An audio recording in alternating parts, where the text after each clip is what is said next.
Damon Lamar Johnson died this past summer during a welfare check while being taken into custody by those officers. Joelle Jones has covered this case from the beginning. She's live tonight with reaction. Joelle? Yes, Liz, mental health and legal advocates criticizing this decision as counselor Samir Kanal says he feels Johnson would still be alive had police not entered his apartment. That's as Johnson's own sister says she feels policy overshadowed the loss of life in this case and as questions still remain regarding police response to mental health crises. Damon. The body cam footage that shocked Portland and devastated a family.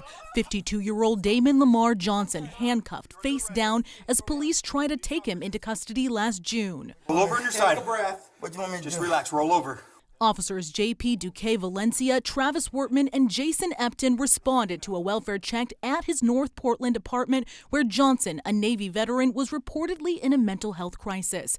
Minutes after they placed him on a mental health hold, he stopped breathing and later died at the hospital. The medical examiner ruled that Mr. Johnson died from prone restraint cardiac arrest with a contributing cause of acute methamphetamine intoxication.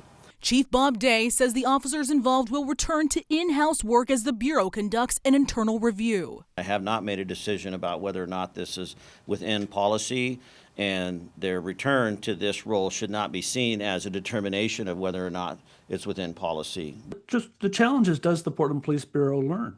Does it learn from its mistakes? Both Jason Renaud with the Mental Health Association of Portland and Juan Chavez with the Oregon Justice Resource Center say they're sad but not surprised. I don't think there's been an Oregon district attorney that's fully prosecuted a police officer for lethal use of force in the history of the state. Chavez says it's a flaw in how Oregon handles officer investigations. To allow district attorneys to run the show and use the officers from the very same bureau who are being investigated criminally. Advocates say they're still concerned about officer training, the decision to enter the apartment and use a hold without medical staff while Johnson was in crisis. If you put them in a prone position like that, they are going to have difficulty breathing and it could lead to cardiac arrest. A very dangerous situation.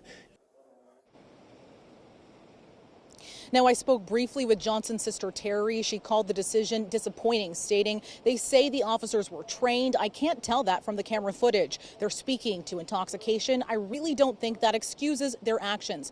Now, in response, Chief Bob Day says the Bureau is not making excuses and they're a learning agency. I asked if he was open to phasing out prone restraint holds. He told me he could not commit to that today.